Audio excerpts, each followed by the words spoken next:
Bonjour tout le monde, bienvenue à notre huitième épisode déjà de la série Virage, notre huitième, notre dernier épisode. On a eu 8 belles conférences avec vous, puis aujourd'hui, c'est là que ça se termine. Merci beaucoup d'être avec nous ce matin pour cette conférence. Pour ceux que c'est leur première conférence, Virage, on vous rappelle que c'est une série qu'on espère nous permettra de réimaginer le Nouveau-Brunswick dans un contexte post-pandémie.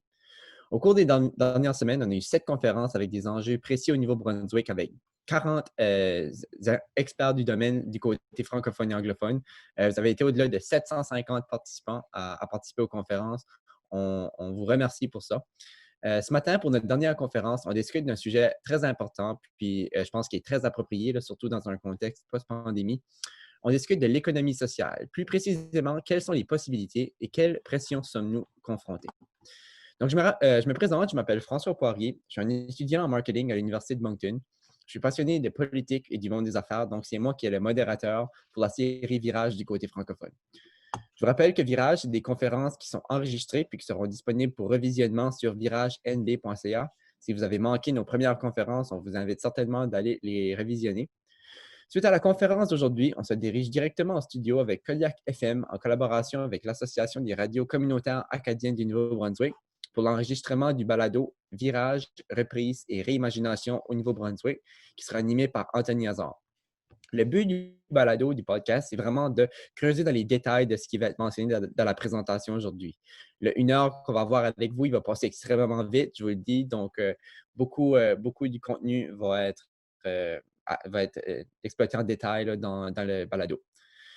Vous pouvez trouver le podcast sur notre site web Virage NB ou sur Spotify, Apple Podcast, Google Podcast ou peu importe où est-ce que vous écoutez là, vos balados. Avant d'aller plus loin, on aimerait certainement reconnaître les partenaires derrière cette initiative.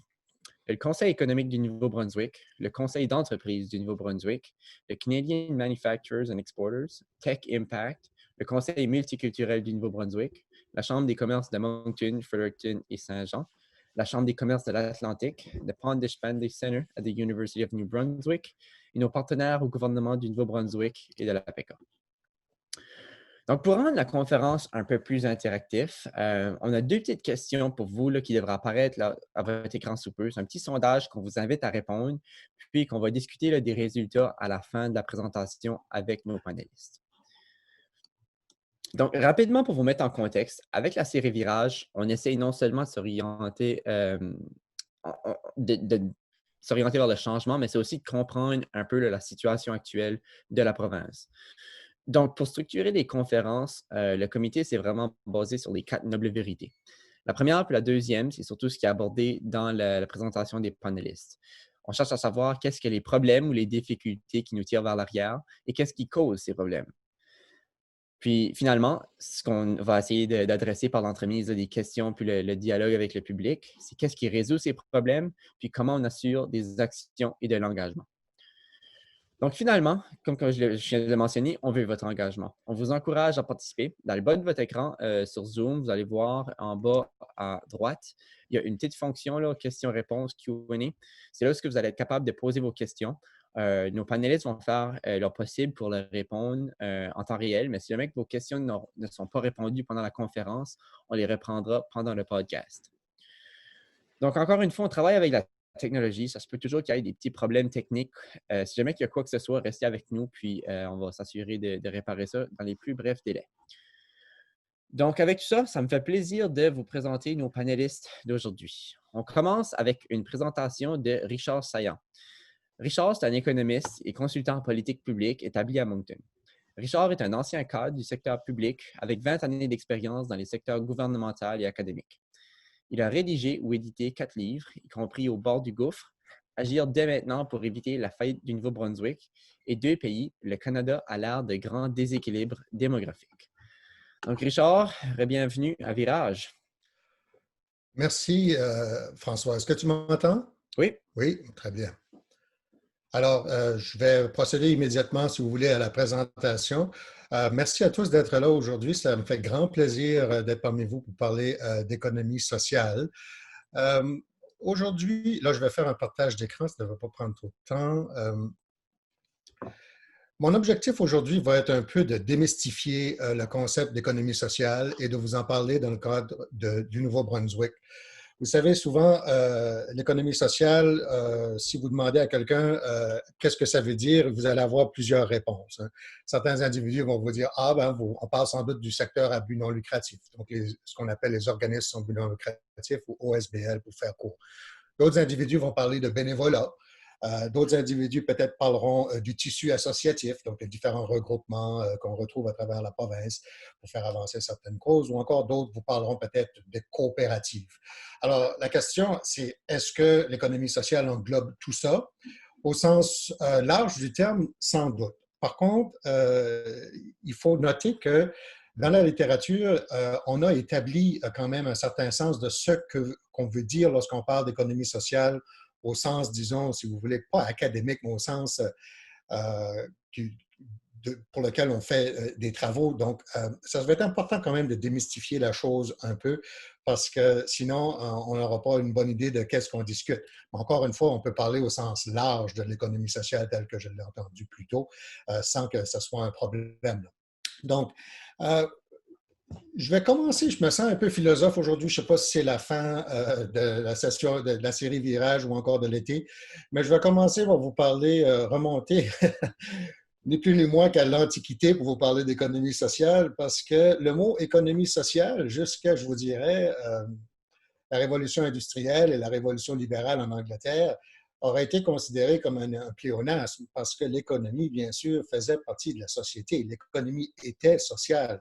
Le mot économie, par ailleurs, ça vient ça des racines grecques, ça vient de oikonomia, du mot oikos. Oikos, ça veut dire ménage, puis oikonomia, ça veut simplement dire la gestion du ménage. Donc, comment est-ce qu'on s'organise pour répondre à nos besoins? Il n'y a pas mention de profit, il n'y a pas nécessairement mention d'échange. C'est plus comment on gère le ménage.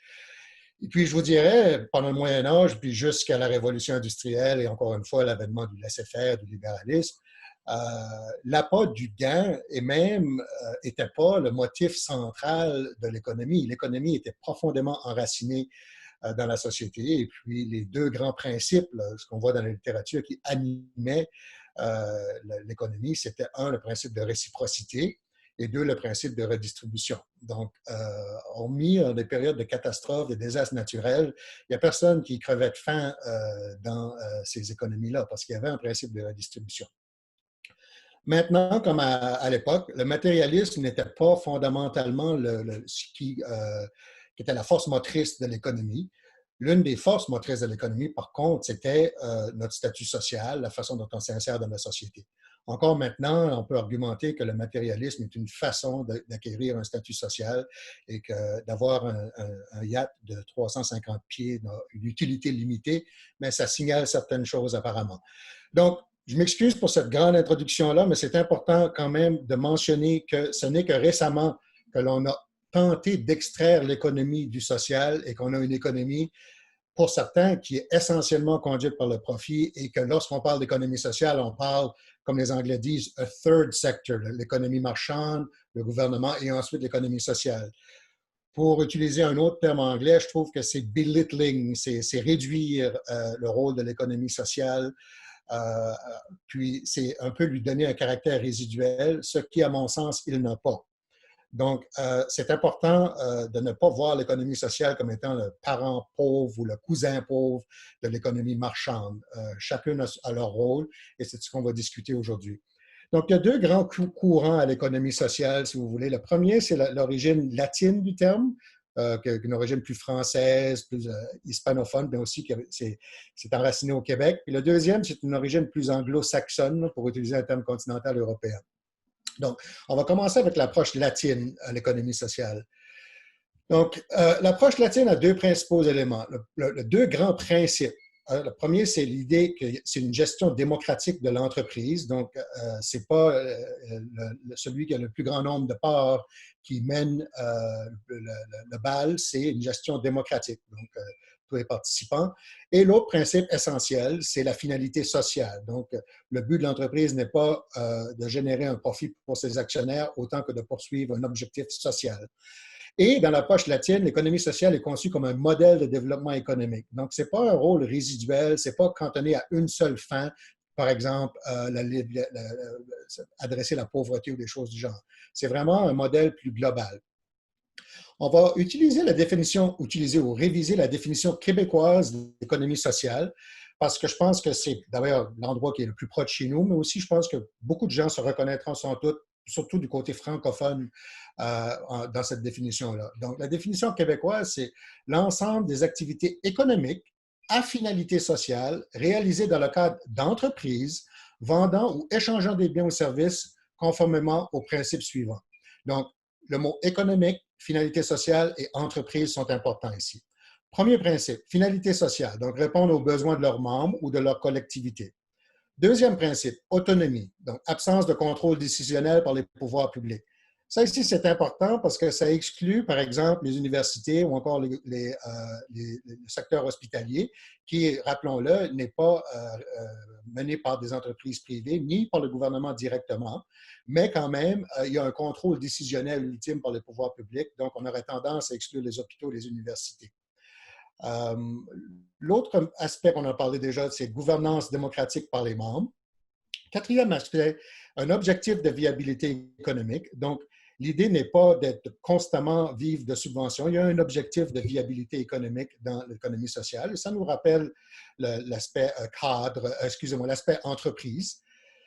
L'autre chose, point numéro 5, c'est les surplus sont non distribués ou distribués aux membres au prorata des opérations effectuées entre chacun d'entre eux et l'entreprise sociale. Donc, ce n'est pas en fonction de l'actionnariat, par exemple.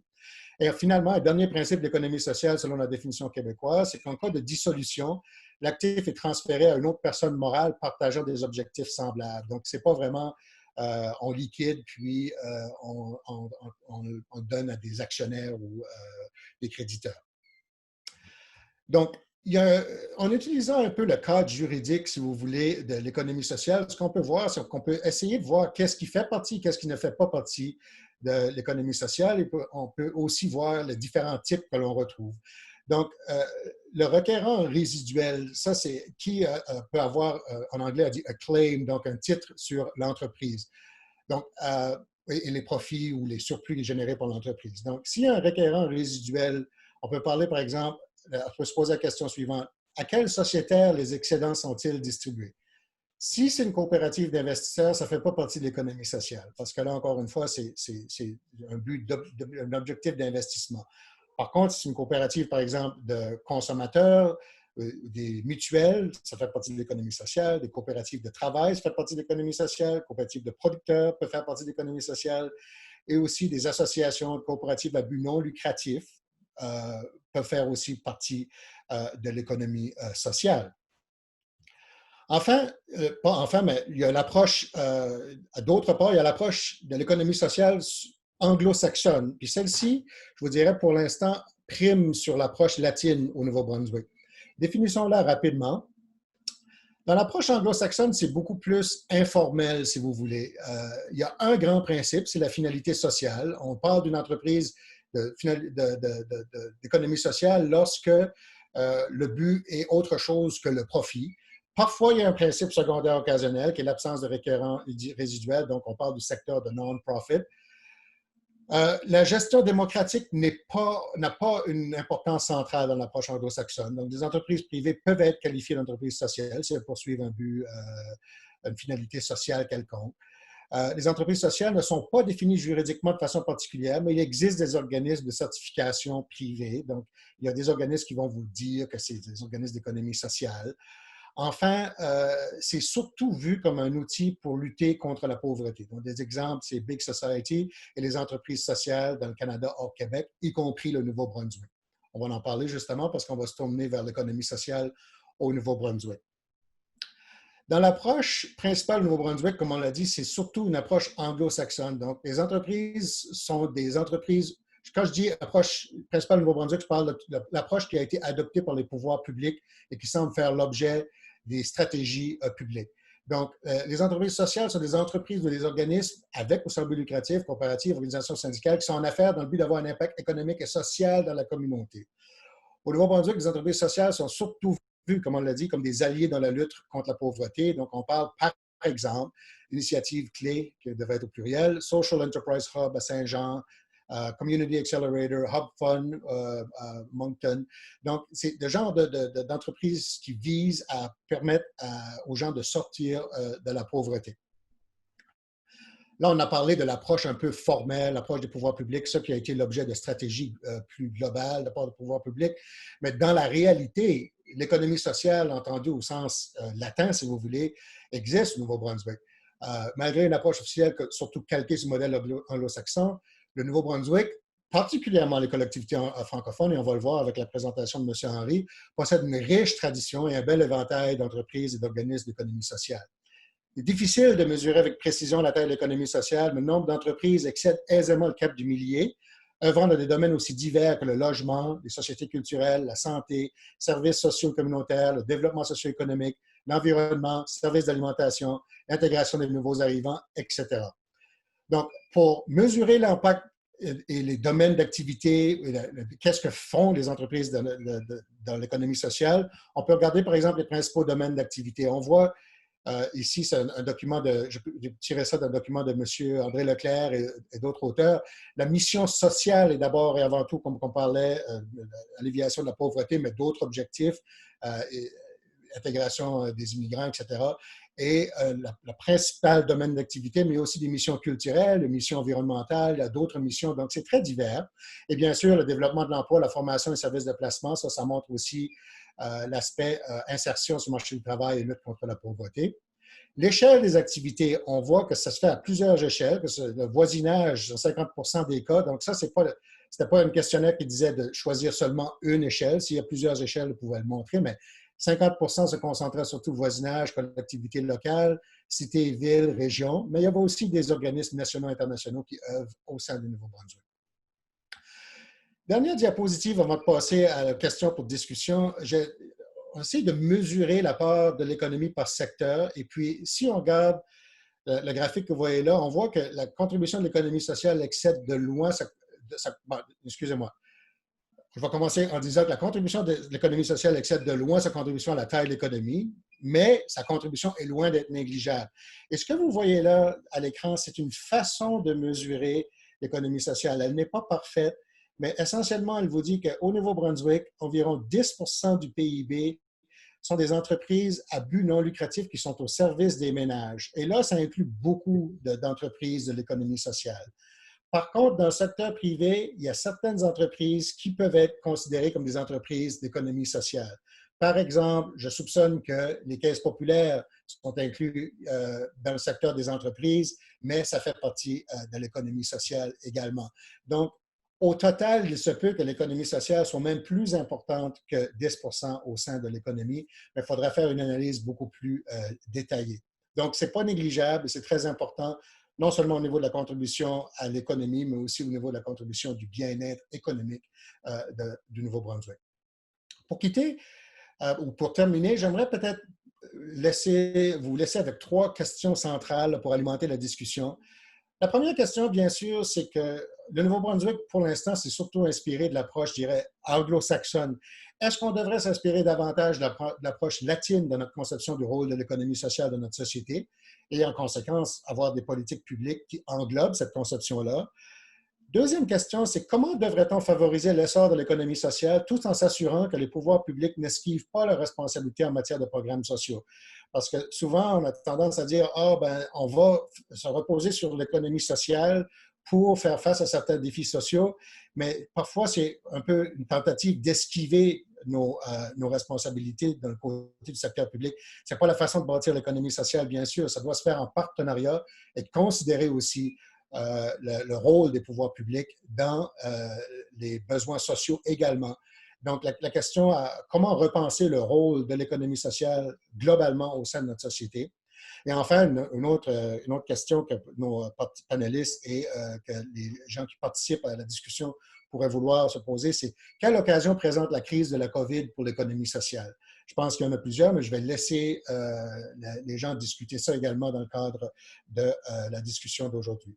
Sur ça, je retourne la parole à François. Ben, merci beaucoup, Richard. Justement, il y a des questions qui commencent à rentrer. On vous encourage pour poser vos questions là, suite à ce que Richard vient de mentionner. Ça peut susciter des bonnes questions. Vous pouvez utiliser la fonction questions-réponses Q&A en bas à droite de votre écran sur Zoom. Donc, notre première invitée aujourd'hui, diplômée en communication politique, Nelly Dennen détient une maîtrise à l'Université du Québec à Montréal en analyse et théorie politique. Elle a développé une solide expertise sur divers enjeux de justice sociale et d'égalité, notamment sur l'intersectionnalité, la participation des femmes dans l'espace public, l'analyse inclusive selon le genre et l'immigration francophone. En tant que directrice générale du regroupement féministe du Nouveau-Brunswick, elle a mené de multiples projets axés sur la sensibilisation aux inégalités, appelant à l'action concertée. Nelly, bienvenue à Virage NB. Bonjour, merci beaucoup de me recevoir. Donc, voulez-vous nous partager vos propos là, en ce qui concerne l'économie sociale? Oui, donc je vais commencer. Bonjour tout le monde. Je suis vraiment contente d'être ici. Donc aujourd'hui, je n'ai pas de PowerPoint, simplement des mots et des réflexions à vous partager. Donc je vais commencer par une citation. Je vous propose une citation d'une femme qui porte une histoire récente de notre pays et de notre province aussi, et dont les mots peinent à être retenus et à être mis de l'avant. Donc elle écrit ce qui suit. Je suis née aux confins de la terre, mais sais-tu que mes ancêtres t'ont vu naître? Sais-tu comment s'appelle le peuple qui vivait autrefois sur ce territoire à la place des condos et des maisons? J'ai été curieuse de vous dès ma naissance. Tout le monde doit faire preuve de curiosité aujourd'hui. Ça, ce sont les mots d'Elie Sapi. C'est une artiste, compositrice, interprète Innu du Nunavik. Et pourquoi je vous présente cette citation, c'est qu'elle évoque la curiosité, mais aussi les enjeux du passé et du présent, des enjeux sociaux. Elle nous rappelle que l'urgence aujourd'hui, elle est d'ordre social, tout autant qu'économique. Ce sont des domaines qui méritent notre attention, car au cœur du moteur de notre monde. Lors de la crise sans précédent qu'on a vécue, puis qu'on vit encore, on a vu des inégalités sociales profondes. On peut penser aux femmes au front dans plusieurs secteurs d'activité de la société, notamment les travailleuses de soins à domicile ou les services de garde à l'enfance. Donc, un des obstacles qui se dresse devant nous, c'est notre compréhension des dynamiques de ce monde. Vous vous demandez sans doute, à juste titre, pour quelles raisons il est pertinent de parler des spécificités des femmes et des populations marginalisées dans le cadre de l'économie sociale. À travers le monde, les études démontrent que les femmes, notamment les femmes des pays du Sud, il faut le dire, donc par rapport surtout à une approche un peu plus latine, comme l'a présenté à juste titre M. Saillant, sont au cœur du développement des groupes d'économie sociale. Elles occupent une place importante comme travailleuses, membres, usagères. Et ce travail, il est rémunéré, puis à d'autres moments, il n'est pas rémunéré. Donc, on parle de travail non rémunéré. Comme l'a présenté M. Saillant, l'économie sociale a souvent été une réponse afin d'appuyer et d'autonomiser les personnes pauvres, marginalisées et discriminées. Pourquoi? En raison des inégalités genrées, raciales et par rapport à la situation économique des gens. Je ne vais pas faire la liste exhaustive parce que je n'ai pas beaucoup de temps, mais retenez simplement que selon Statistique Canada, en 2019, au Nouveau-Brunswick, les femmes gagnaient 91,6 cents pour chaque dollar gagné par les hommes pour chaque heure de travail. La vaste majorité des emplois précaires sont à temps partiel et au salaire minimum sont occupés par des femmes. Les femmes autochtones sont 4 fois plus susceptibles de violences, notamment de violences policières, et les personnes noires et racisées vivent du racisme et de la discrimination sur une base quotidienne, et ça, c'est sans oublier les personnes trans et issues des communautés LGBTQIA+, qui sont tout aussi à risque. Bref. Notre société, elle est loin d'être égalitaire et la COVID, les crises économiques, politiques, culturelles ont souvent un effet particulier sur ces populations car elles sont déjà marginalisées. L'économie sociale, c'est donc au premier rang pour trouver des solutions et des alternatives aux modèles dominants et traditionnels. Parler des politiques publiques en faveur de l'économie sociale et solidaire et la création d'emplois stables doit se faire en prenant en considération cette vision générale des politiques publiques. Et l'analyse féministe peut contribuer grandement à cette réflexion. Ces politiques, elles ne peuvent pas être l'unique solution. Elles doivent s'inscrire dans une politique économique générale et une lutte globale pour la précarité du travail, le racisme et la discrimination. À ce point-ci de mon 5 minutes, qui s'en vient vers la fin, vous vous demandez sans doute comment on fait ça. Je vais vous répondre par un exemple que j'ai pu observer de très proche, la création d'une nouvelle coop, la coop La Nuée. Donc, c'est la création d'une coop de 4 jeunes femmes, dont 3 immigrantes, 2 racisées, qui ont été animées par le désir de se reconnaître, de créer des projets qui parlent d'enjeux tabous et qui montrent des réalités qu'on a vraiment invisibilisées. Donc, la place des femmes, la place des personnes trans, Puis cette coop, elle a été créée ici, au Nouveau-Brunswick, à Moncton, il y a quelques mois. Et elle va grandement contribuer à l'économie. On oublie souvent que le bénévolat et les organismes, qu'on parle d'OSBL ou de coop, ont pu et répondent encore à des besoins essentiels et sont de réels moteurs économiques. Et pourtant, ce sont des secteurs très peu soutenus et dont l'expertise est très peu reconnue. On peut penser aussi aux coopératives d'habitation, par exemple. Donc, croiser féminisme et économie sociale, c'est une façon de repenser le concept de valeur et de richesse, de revoir la notion d'économie pour pas qu'on se limite juste à la production ou à l'allocation des ressources, mais en incluant aussi les questions de reproduction, puis l'entretien de la vie, de ce qui nous entoure. Des soins des enfants, des personnes aînées, la sécurité, les services de santé mentale, les questions d'environnement, les questions de logements sociaux. Pour conclure, je nous encourage à réfléchir à 3 points. Donc, quelles sont les populations qui font tourner notre économie dans l'ombre? Au nom de qui, puis avec qui on va planifier la suite de ce monde ou cette nouvelle normalité?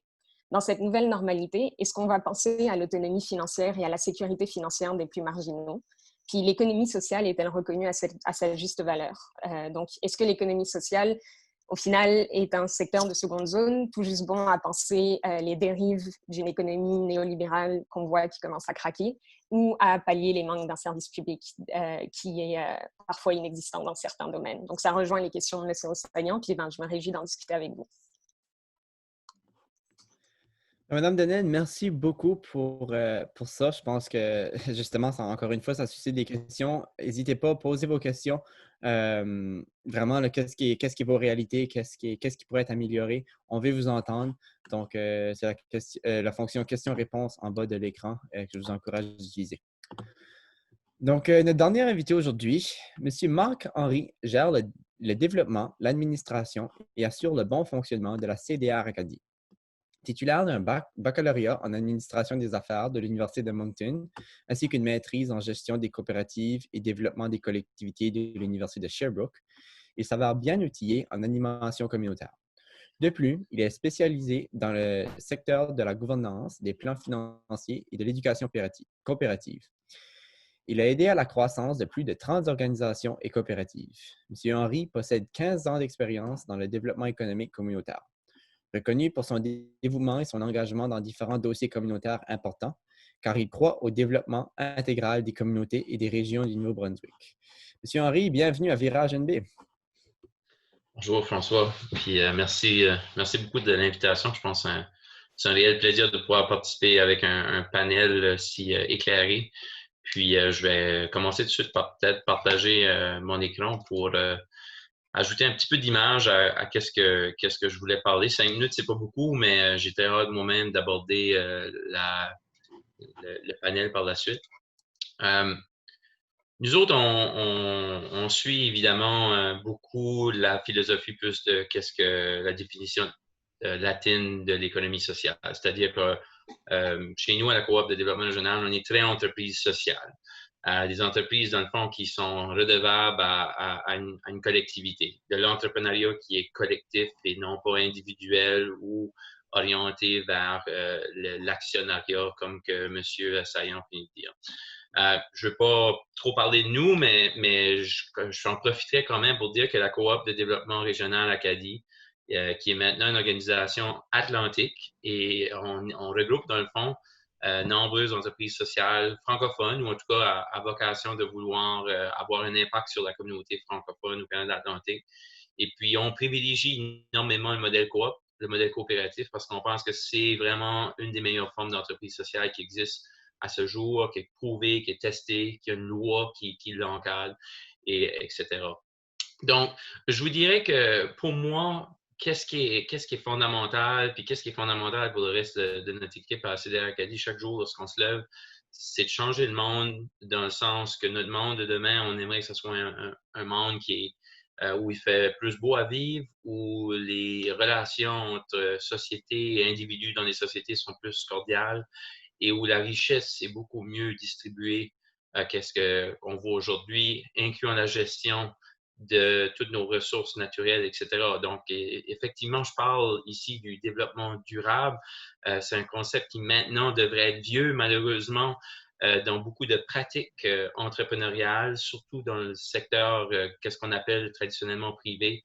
on voit encore beaucoup d'activités qui ne respectent pas les principes de développement durable et sans prétendre que les coopératives ou les autres entreprises sociales sont parfaites.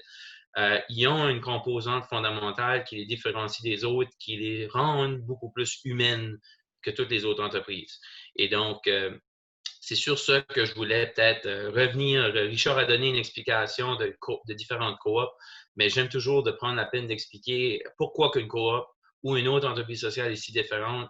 C'est parce que au cœur de n'importe quelle entreprise sociale, on a des membres, on a des êtres humains. Et puis, des fois, même au cœur d'entreprises sociales, on peut avoir des entreprises aussi, des entreprises individuelles appartenues par des actionnaires. Mais c'est l'effort collectif qui compte. Il y a des investissements dans notre monde. On est dans l'entreprise, on est dans le développement économique. On ne devrait pas séparer économie sociale de l'économie. Lorsqu'on démarre des nouvelles coopératives ou d'autres formes d'entreprises sociales, il y a des investissements. Ces investissements-là sont faits dans le but de répondre à des besoins, que ce soit des produits financiers, que ce soit de la consommation, que ce soit des services, comme que Nelly finit de le mentionner. Tous ces genres d'activités-là sont des activités économiques, même s'ils sont en vocation sociale ou même s'ils sont en vocation plus de nous donner des biens ou des services plus pécuniaires. Mais à la fin de la journée, une entreprise sociale sert toujours le besoin de ses membres. Et ça reste fondamental dans la gouvernance. Parce que dans une coopérative ou une autre entreprise sociale, on fonctionne avec un principe démocratique. Un membre, un vote. Pas une action, un vote. Ça change tout. Parce que même si on peut critiquer parfois des activités de nos coopératives ou de nos entreprises sociales, reste que si on est membre de notre coopérative ou membre de notre entreprise sociale, on peut toujours se présenter à l'AGA. On peut toujours se présenter sur le conseil d'administration. On a le droit de vote. On a le droit d'avoir une influence sur ces choses-là. Et effectivement, si on n'est pas satisfait, ben c'est à nous de se présenter, c'est à nous de faire partie de la gouvernance. En retour, on a des entreprises sociales qui sont très, très lucratives. Et puis, il n'y a aucun problème avec ça. Il n'y a aucun problème de créer de la richesse chez nous, que ce soit au Nouveau-Brunswick ou dans les autres provinces atlantiques, en Acadie. Il n'y a aucun problème avec ça. Le problème, c'est lorsqu'on n'a pas une entreprise sociale, la répartition de la richesse se fait souvent seulement avec ceux qui ont une part, qui ont une propriété. Dans une coopérative ou une entreprise sociale, la répartition de la richesse se fait en fonction de ceux et celles qui ont contribué à la richesse. Donc, même s'il y a des personnes qui ont peut-être investi plus en part sociale, ça ne veut pas dire qu'ils vont avoir plus de ristournes si jamais ils ont le droit d'avoir de ristournes. Ça va se faire en fonction de leur participation économique dans la coopérative ou l'entreprise sociale. C'est un principe qui est très fondamental, puis ça fait en sorte que le retour, il est très humain. La finalité d'une entreprise sociale, elle est humaine parce qu'à sa base, à sa gouvernance, on a des êtres humains qui veulent répondre à des besoins individuels et non pas des besoins de maximisation du profit pour très peu. Donc, j'apporte moi-même quelques réflexions à la discussion qu'on va avoir aujourd'hui. Imaginez-vous, j'ai juste pris deux secteurs, l'agroalimentaire puis le manufacturier. Imaginez-vous donc qu'on peut penser à une économie post-pandémie où on a des manufacturiers, j'utilise ici le secteur naval parce qu'on a quand même beaucoup de manufacturiers dans ce secteur-là. Plutôt que de se voir, on parle ici d'entreprises privées, là. On n'a aucune coopérative ou entreprise sociale qui est dans le secteur de la manufacturation navale au Nouveau-Brunswick.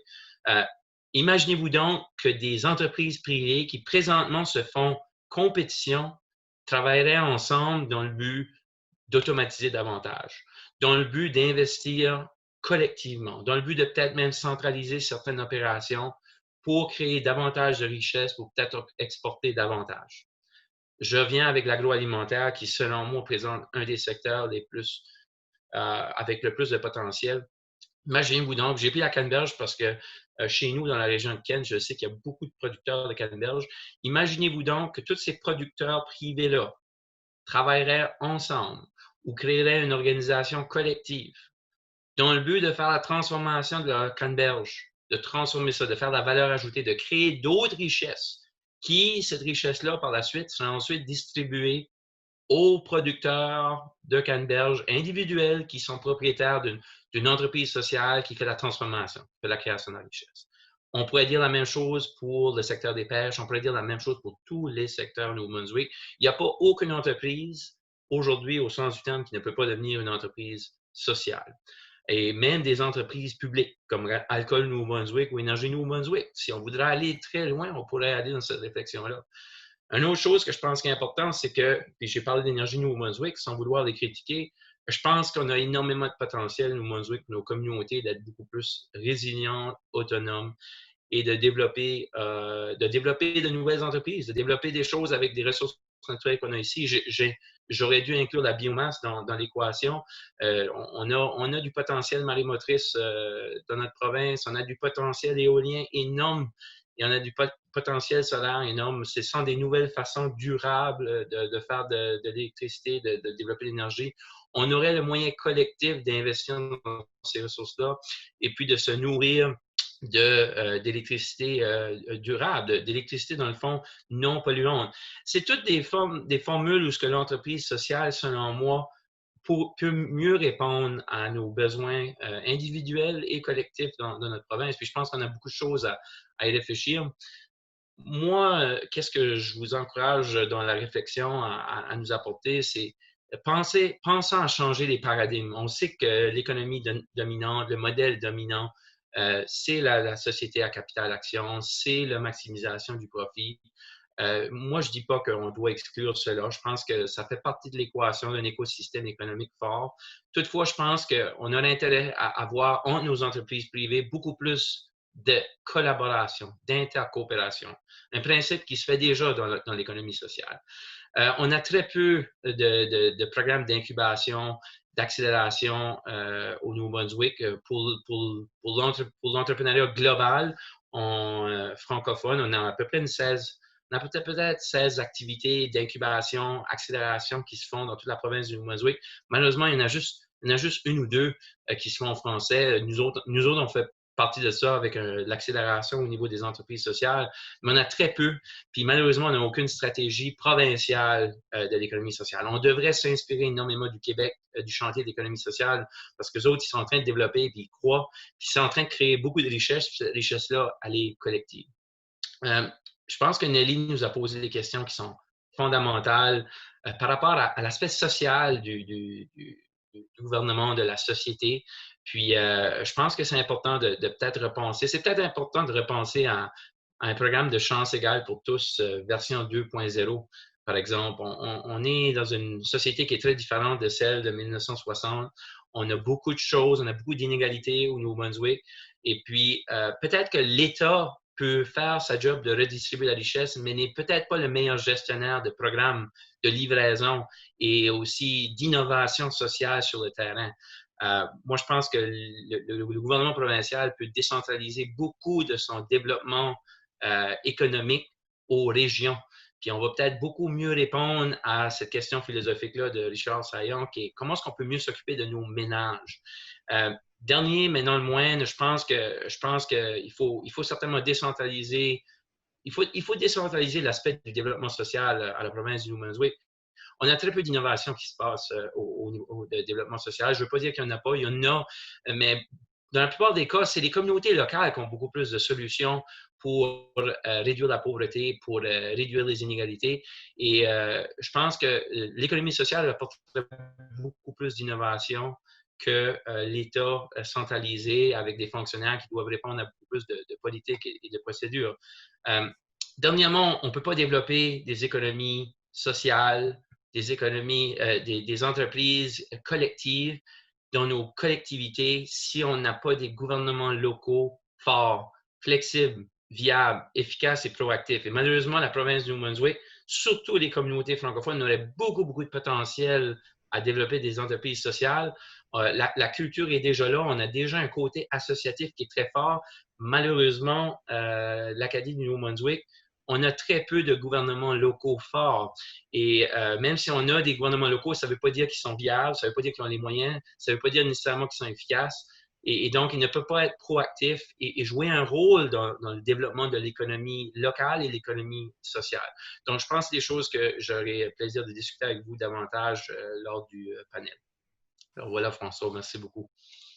Ben, merci beaucoup, M. Henry. À ce point-ci, on va ramener là, le restant du panel.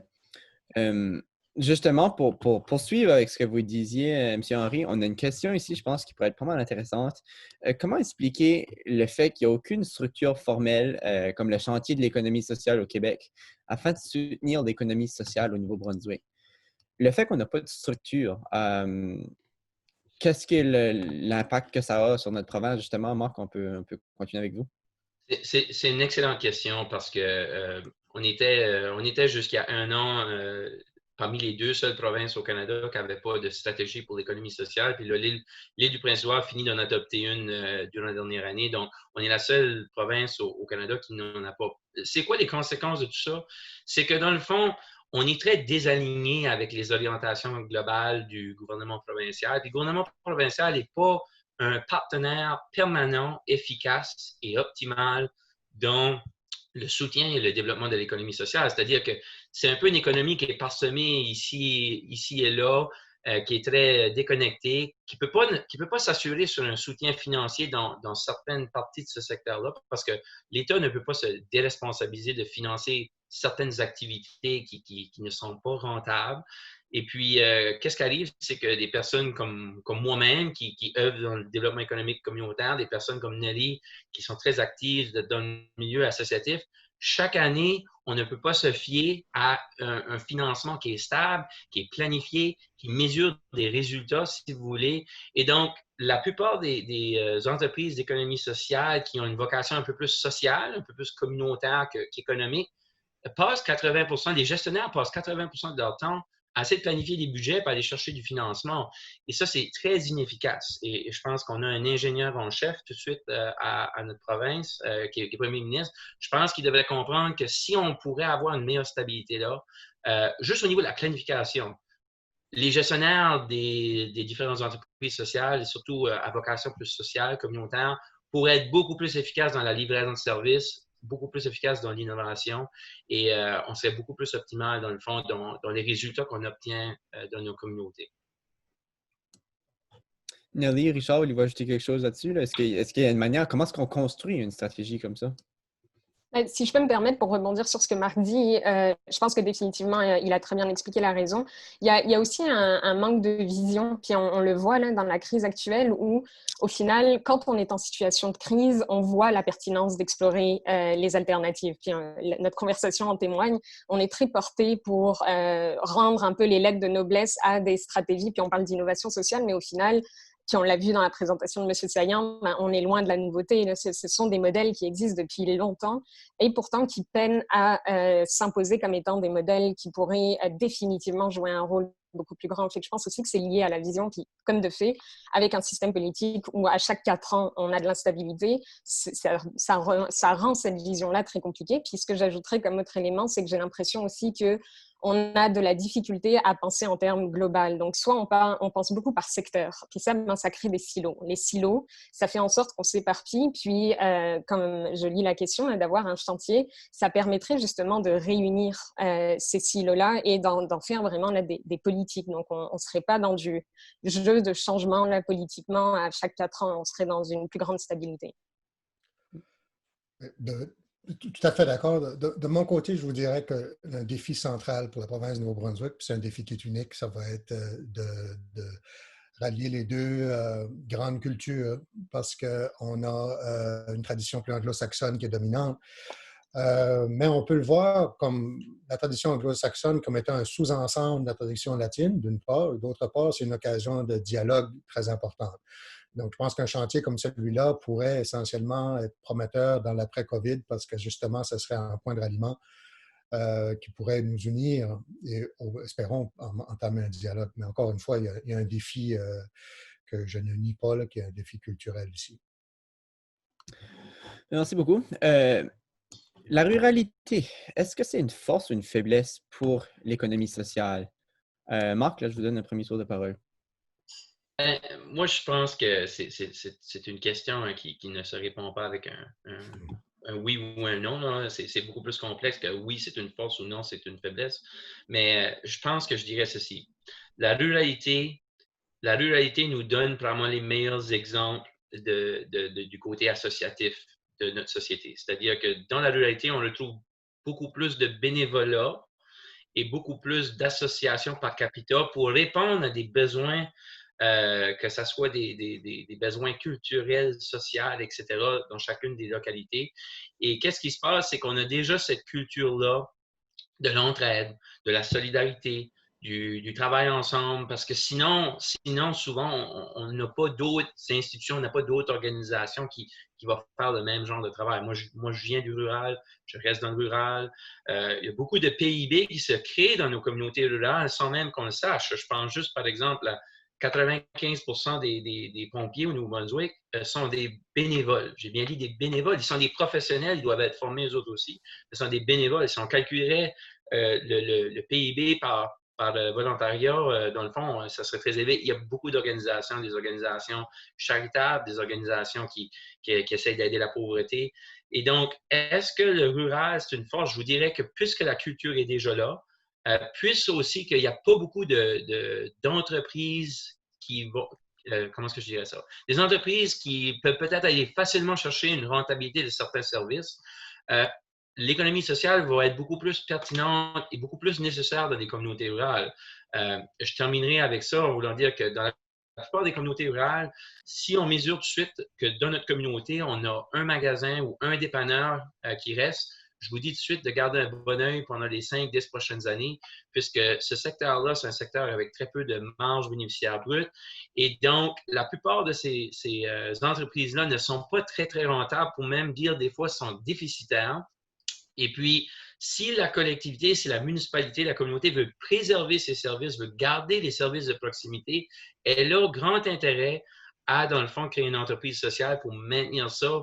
Et la même chose s'applique pour beaucoup d'autres entreprises qui pourraient fermer leurs portes dans les prochaines années. C'est des projets collectifs qui pourraient être repris pour assurer la continuité de l'entreprise. Juste pour ajouter peut-être rapidement à la question, parce que Marc s'est concentré surtout sur le rural, je suis d'accord avec lui.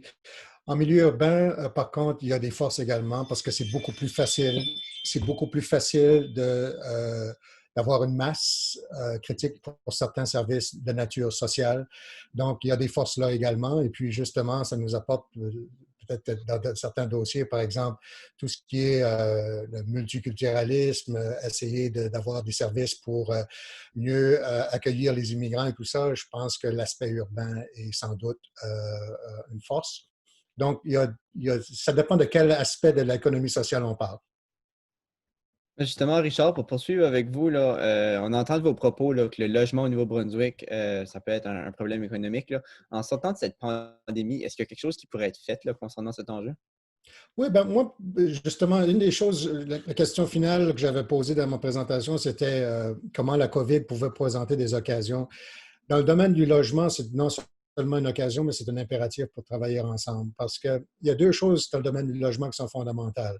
La première, c'est que si on dit que l'immigration va être centrale à notre prospérité économique dans les années à venir, et elle l'est, il va falloir s'assurer que le logement soit disponible, ce qui n'est pas le cas présentement. Le problème avec ça, lorsque le logement n'est pas disponible, les loyers augmentent. Quand les loyers augmentent, les gens demandent pourquoi.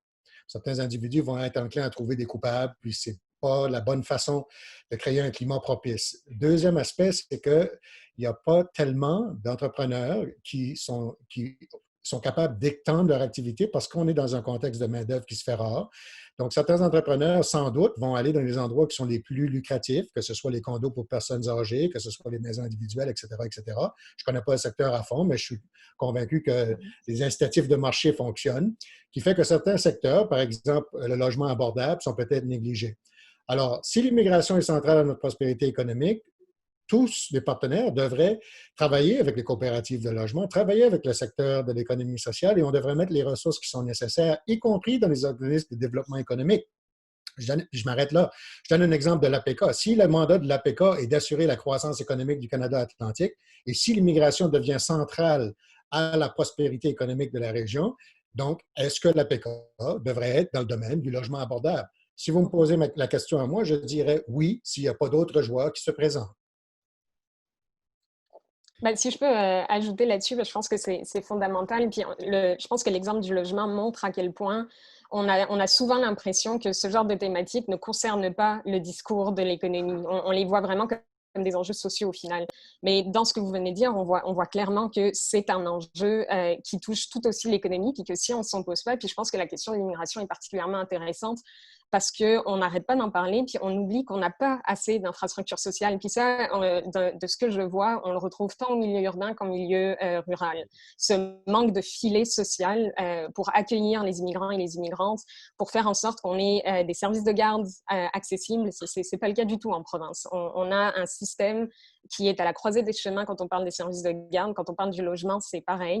Puis ça, ce sont deux secteurs qu'au final, on voit très séparés de la discussion économique ou de la relance économique, comme on dit, alors qu'au final, ils sont partie intégrante parce que quand on les a pas, on fait face à des inégalités monstrueuses qui sont tout aussi agrandies par les inégalités genrées, qui sont agrandies par les inégalités raciales, puis qui sont agrandies par les inégalités économiques. Donc, je pense qu'en termes de redistribution, quand on pense en économie sociale, quand on pense à des coops qui, en plus de jouer un rôle au niveau de l'habitation, jouent aussi un rôle à l'éveil de la citoyenneté. Puis pas de citoyenneté entendue comme très restreint, mais citoyenneté comme entendue, je fais partie d'une collectivité, puis je suis accueillie, que je sois citoyen ou pas, que je n'ai pas mon statut encore, que je ne sois pas radicalisée, mais je fais partie d'un tout. Puis ça, je pense que l'économie sociale, c'est ça qu'elle apporte. On n'est pas isolé, on est dans une collectivité. Puis, si je peux ajouter quelque chose à ça, François, c'est que notre réponse à cette crise du logement-là, notre réponse économique, c'est que malheureusement, elle est déjà et va être très désorganisée, fragmentée par plusieurs petits entrepreneurs ou entrepreneurs qui vont essayer de régler cette crise-là par eux-mêmes, vont bâtir du logement pour peut-être leurs besoins personnels et individuels. Et qu'est-ce qui arrive, c'est qu'on va être très désorganisé, on va dépenser beaucoup de richesses qui ne va pas nécessairement répondre au plus haut des besoins, tandis que ça serait, si on aurait un chantier d'économie sociale, si on aurait des politiques publiques qui mesurent cette question-là, qui fait partie de l'économie, du développement économique, on serait beaucoup plus efficace, puis on perdrait pas des opportunités économiques, parce qu'on est présentement en train de perdre des opportunités économiques parce qu'on n'a pas suffisamment de logements de notre province pour accueillir des nouveaux arrivants, pour travailler, pour créer d'autres richesses. Donc, voyez-vous, on ne devrait jamais faire de ligne l'économie sociale et l'économie, c'est un tout, comme que Richard l'a dit, comme que Nelly le présente si bien. Et puis, je pense que c'est un autre point d'appui pour avoir effectivement un chantier d'économie sociale de notre province. Ben, justement, c'est vraiment intéressant ce que vous dites. C'était justement la prochaine question. Est-ce qu'il y a un entre-deux entre l'économie traditionnelle et l'économie sociale? C'est deux termes qu'on voit qui sont complètement séparés et que le monde a une différente vision de ça, mais l'entre-deux, c'est quoi? Nelly, on peut commencer. Je vous vois hocher la tête, là. Je dirais, c'est un peu comme ce que Marc vient de mentionner. On parle il faudrait qu'on parle d'un tout. Pour moi, ce serait ça l'entre-deux. Ce serait qu'on réalise que l'économie traditionnelle telle qu'on l'entend en ce moment, et on a l'impression qu'elle englobe tout, puis que c'est la solution aux maux du monde, mais qu'au final, elle n'arrive pas à répondre à ces maux. Moi, je pense que ça, c'est quand même la première étape pour trouver cet entre-deux, c'est de réaliser que les besoins sont criants. Puis, je sais qu'il faut parler positivement, mais je vais me poser sur une autrice que j'affectionne particulièrement qui disait qu'il faut nommer le problème pour après ça trouver des solutions. Que quand on n'a pas les mots pour nommer ce qui nous entoure, on n'est pas en mesure. Puis Kimberly Crenshaw, ça vient d'elle, elle parle justement de cette façon-là qu'on doit de voir le monde comme une totalité. Et ça revient un peu à ce que je disais au début, c'est qu'on a besoin d'une politique globale. Il faut qu'on arrête de penser en termes de ça va régler ce problème unique-là, parce que les gens n'ont pas des problèmes uniques. Ils ont leur individualité qui leur sont propres, on n'enlève pas ça, mais quand on les voit ensemble, on voit que les problématiques, elles sont sociales. Et quand on parle de social, ça veut dire qu'on les partage. Si on les partage, ça veut dire que le problème au milieu, il a une raison d'être, et c'est qu'il faut qu'on ait suffisamment de globalité pour l'aborder, parce que sinon on se retrouve avec des patchs. Excusez-moi l'anglicisme là, mais on va juste avoir le plaster sur une plaie béante au final qui résoudra pas. Donc ça, je pense que c'est une première étape en ce qui me concerne, ça serait de nommer pour savoir à quoi on répond. Puis je vais laisser, je pense que Marc avait d'autres spécificités à apporter. Je vais Mais, laisser mais, le, ouais, je vas-y, vais Richard. laisser le dernier mot à Marc, donc je vais y aller très rapidement. Euh, je suis tout à fait, tout à fait d'accord avec Nelly. Puis pour citer un autre auteur, je vais citer George Orwell qui dit quelque chose comme ce qui suit. Ce qui est plus difficile à voir, c'est la réalité qui nous pointe au bout du nez. La raison pour ça, c'est qu'on a des dogmes. On se dit que le marché va régler le problème du logement. Donc, comme le marché va régler le problème du logement, on n'a pas à s'en inquiéter. Alors que la réalité est tout autre. On vit, une économie, c'est ancré dans une société. Et lorsque l'économie règle le problème du logement, elle le règle en augmentant les loyers et en s'assurant que ceux qui ont le plus grand pouvoir revenu disponible vont être capables d'obtenir le bien. Ça, on est loin de la gestion du ménage à la grecque, là, en Economia. Donc, la question, c'est d'éviter les dogmes et en tant que société, se concerter et s'assurer qu'on fasse les bons investissements pour faire ce qui est important dans l'économie, diriger les ressources là où les besoins se retrouvent. Et dans ce cas-ci, c'est le besoin se retrouve dans un endroit où il est nécessaire à la croissance économique. Si on ne fait pas ça, on se tire dans le pied. Effectivement. Effectivement, je pense que ça ne peut pas être mieux dit. Tant et autant longtemps qu'on va séparer qu'on va séparer, qu'on va, on va, dans le fond, créer des catégories d'une telle économie puis un autre genre d'économie, on manque le bateau, on est inefficace dans notre stratégie globale de développement économique au niveau de la province, au niveau de nos régions, au niveau de notre pays. Puis, je terminerai en disant ceci. Si l'économie c'est un tel genre d'économie pour un exclu social, il faut se poser la question, l'économie, elle sert à qui? Parce qu'on a créé l'économie, dans le fond, pour qu'on soit mieux demain matin, pour qu'on soit plus heureux, toutes ces choses-là. Donc, il y a certainement beaucoup de choses à changer, mais je pense que ça commence par une stratégie provinciale de développement économique qui inclut l'économie sociale. Puis, je pense aussi, comme que je l'ai mentionné tantôt, puis j'ai vu le commentaire passer dans le chat, je pense qu'il faut parler d'un chance égale pour tous 2.0. Je pense qu'il faut faire un exercice très stratégique de comment est-ce qu'on développe le filet social au Nouveau-Brunswick pour 2020 et non pas notre vieux système de 1960-70. Je pense que c'est fondamental. Merci beaucoup. Je pense qu'on a eu une discussion vraiment intéressante. Il arrive déjà 11 heures, donc on va sortir les résultats du petit sondage que vous avez répondu au début de la conférence. Donc, on a ici là, la question, le secteur social est, puis la réponse avec 35% là, des répondants, trop petit parce que les organisations et les efforts dans le secteur social sont perpétuellement précaires et manquant de ressources. Vous en pensez quoi de ça? Êtes-vous d'accord? Marc? Peut-être que je ne vois pas la même chose que Ah, toi. Là. voyez-vous les résultats du sondage qui viennent de Ouais, sortir? je vois qu'il y a 26% qui a répondu que le secteur social est trop grand parce que nous comptons trop sur le marché du travail. Euh, je- à niveau, je pense qu'il n'y a pas beaucoup de répondants, donc si je fais mon chercheur de moi-même en essayant de me mettre à côté de Richard, peut-être que c'est pas assez un bon échantillonnage, mais, mais moi je dirais que je pense que la plupart des gens, ça dépend à qui on parle. La plupart des gens qui sont plus âgés vont revenir aux belles années de l'État-providence au tout début, lorsqu'on était en train de créer une nouvelle genre de société. Puis je pense à nouveau, je pense que l'État doit jouer un rôle de distribution de la richesse. Pour moi, c'est fondamental. Mais qu'est-ce que je dirais, c'est que je pense que l'économie sociale, en partenariat avec l'État, peut mieux gérer la livraison de programmes ou peut mieux gérer l'innovation sociale pour régler beaucoup de problèmes et de défis sociaux que nous avons présentement de nos communautés, en partenariat avec beaucoup d'autres intervenants, évidemment. Donc, Nelly, là, en 30 secondes, un petit dernier mot de conclusion.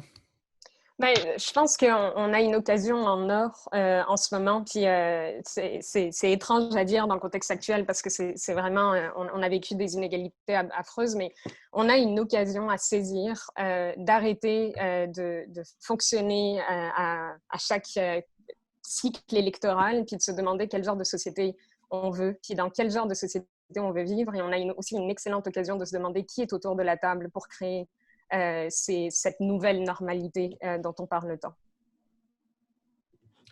Richard, avez-vous quelque chose à ajouter? Juste avant que j'oublie mot de la fin, pour ma part, j'ai des remerciements à Gabriel Arsenault, professeur politologue à l'Université de Moncton, pour avoir fourni de nombreuses diapositives de la présentation que j'ai faite et aussi à M. André Leclerc qui m'a fourni également beaucoup de documentation. Je n'avais oublié de donner les crédits originaux lorsque j'ai fait la présentation. Sur ce, mesdames et messieurs, merci beaucoup d'avoir été avec nous pour notre dernier épisode de la série Virage. On espère sincèrement que Virage, ça aurait eu un impact positif avec vous. Vous aurez pu tirer des idées de ça ou changer des habitudes. Mais comme on le mentionne, le Virage, ce n'est pas fini. On a eu 8 belles conférences, mais c'est des conférences qui vont rester là pour vous, que vous pourrez aller visionner. On compte aussi revisionner les conférences pour vraiment en tirer qu'est-ce que les conclusions qu'on a eues, qu'est-ce que les idées qu'on ont ressorties pour vraiment créer un rapport afin de mieux passer à l'action. On a des bonnes idées qui méritent d'être accomplies, puis vraiment de faire le virage pour notre province. Donc, encore une fois, pour plus d'informations sur tous les panélistes, les conférences, visitez notre site web viragenb.ca. C'est là où vous pourrez justement révisionner les conférences. Donc, sur ce, merci d'avoir été fidèle au rendez-vous. Merci pour votre engagement. Puis ensemble, continuons ce virage avec notre belle province.